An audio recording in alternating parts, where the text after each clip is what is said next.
Why do you have massive dreams, clear plans, and yet you still don't make a move? Why do you say, I'll start tomorrow every day, and that tomorrow never comes? Are you truly lazy, or is your brain sabotaging you without you noticing? There is a deep reason why you fail even when you want it badly. And the most unsettling part is this. It has nothing to do with discipline. Stick around, because when you understand this, the way you act changes from the root up.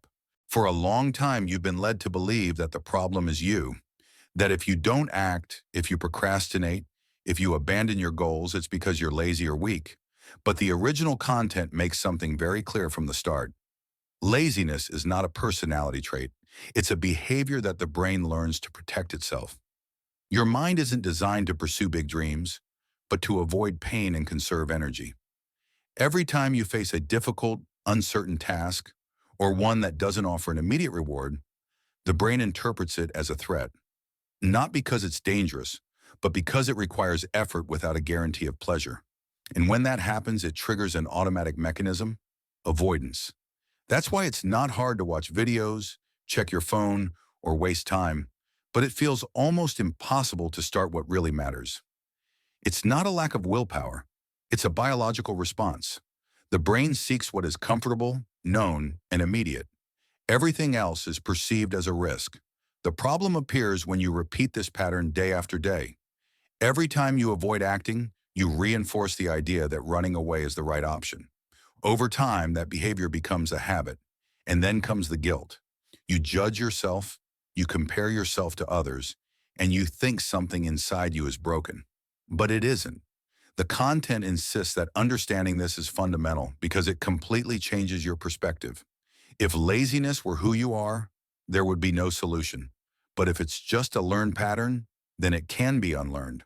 And that is the real starting point for any lasting change.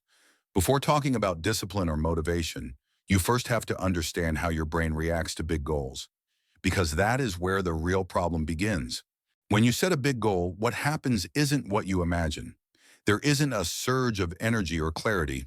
On the contrary, the original content explains that the brain enters a state of silent alarm. You don't consciously notice it, but inside, something decisive occurs. The mind detects uncertainty, complexity, and prolonged effort. For the primitive brain, a big goal isn't inspiring. It's a threat. It's too abstract, too far away, and without a visible immediate reward. Saying, I want to write a book, I want to change my life, or I want to start a business, doesn't give the brain a clear path. It only shows it a massive space of effort with no guarantees. And when there are no guarantees, the automatic reaction is to stop. This is where many people get confused. They believe they don't act because they don't want it enough. But the content is clear. The bigger and more vague the goal, the harder it is to start. The brain doesn't know where to begin, and faced with that confusion, it chooses inaction. This explains why you can spend weeks thinking about a goal without taking a single real step. It's not a lack of desire, it's a lack of operational clarity. The brain needs small, concrete, and manageable tasks to feel safe.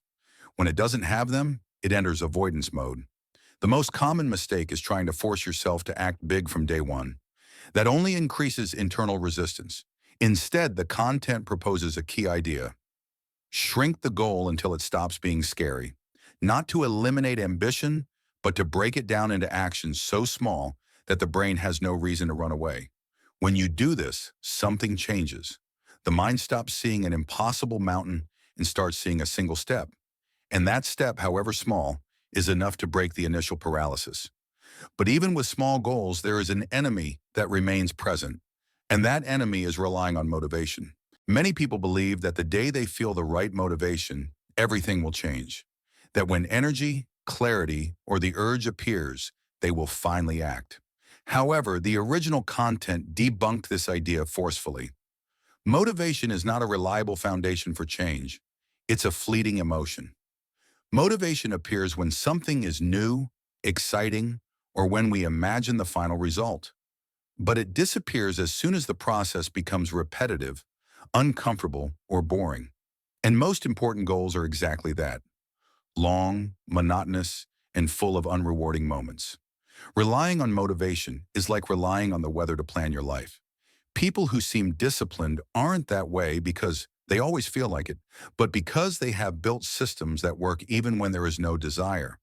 The content explains that action shouldn't depend on how you feel, but on what is scheduled. Clear schedules, simple routines, and decisions made in advance eliminate mental friction. When everything depends on motivation, every day becomes an internal negotiation. Do I do it now or later? Do I feel like it or not? That negotiation consumes energy and almost always ends in procrastination. In contrast, when the decision is already made beforehand, the brain doesn't argue, it simply executes.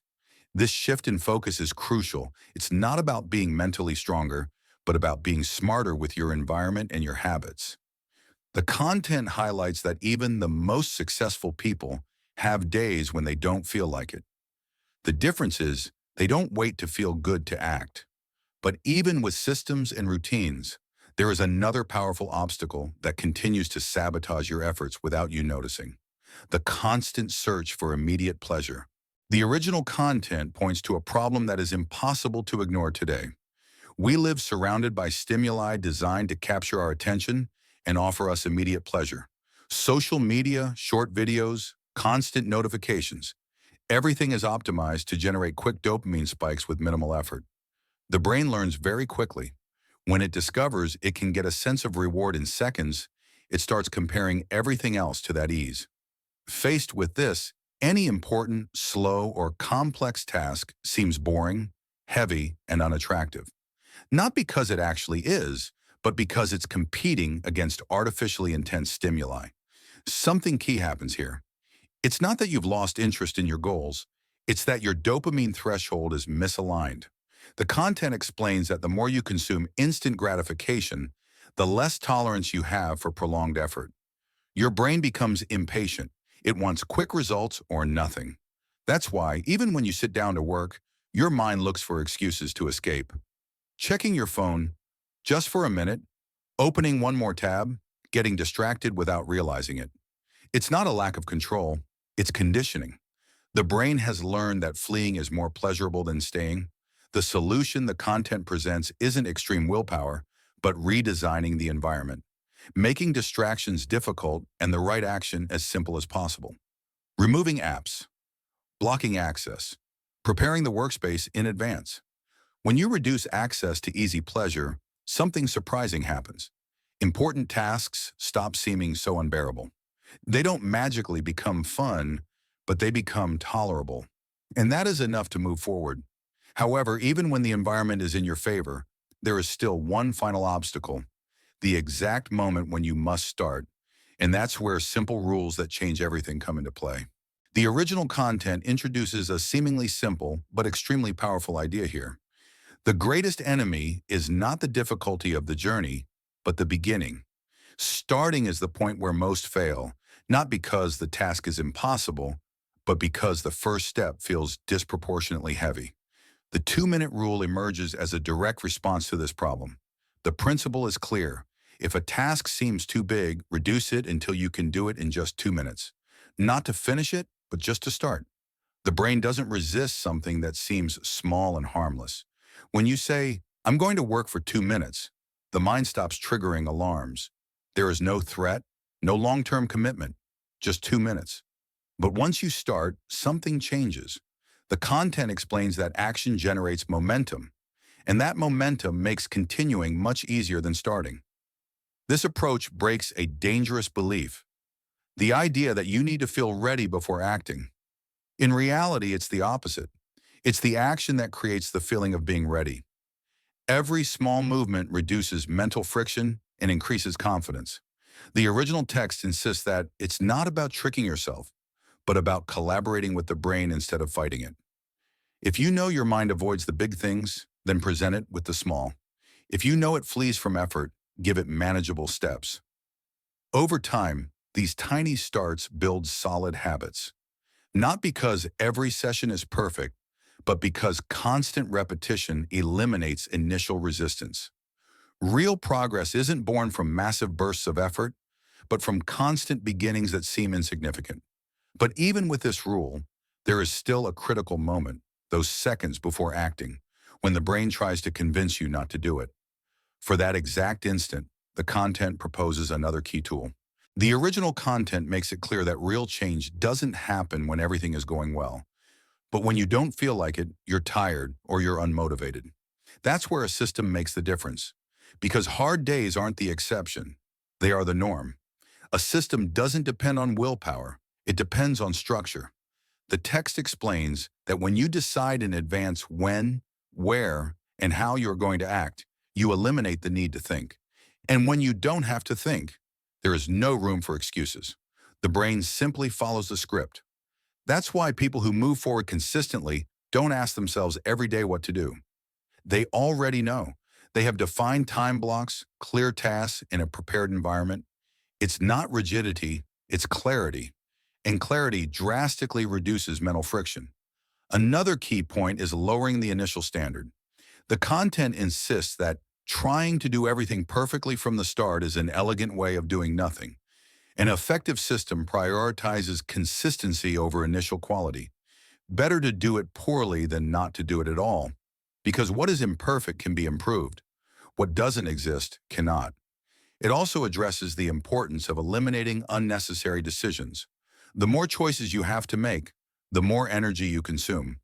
A well-designed system reduces these decisions to a minimum. Same time, same place, same starting ritual.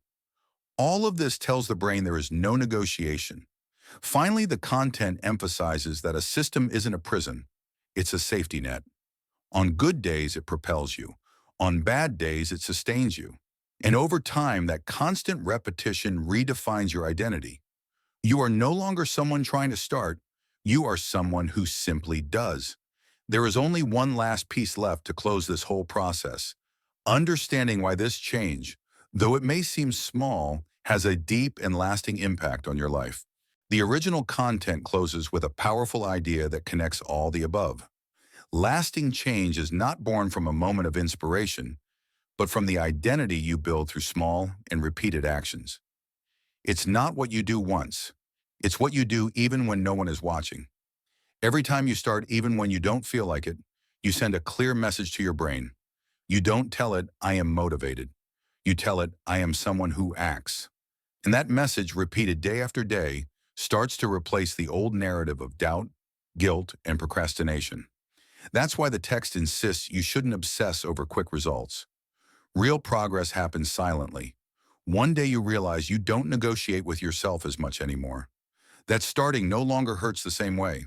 That the effort, though still there, stops being a constant enemy. The brain learns from evidence, not promises. It doesn't care what you say you'll do tomorrow. It only records what you did today. Every small step, no matter how insignificant it seems, accumulates. And over time, that accumulation redefines what you believe is possible for yourself. The content also makes it clear that relapsing doesn't mean failing. There will be days when you don't follow through, when you go back to avoiding, when you feel like you're going backwards. But the difference now is that you know why it happens and how to get back on track. You no longer attack yourself, you correct yourself. When you understand how your brain works, you stop fighting against it and start working with it. And that is where everything changes. Not because life becomes easy, but because you become more stable in the face of it. In the end, it's not about overcoming laziness or finding the perfect motivation. It's about building a system so simple and human that even on your worst days, you keep moving forward a little. And that little bit, sustained over time, changes everything.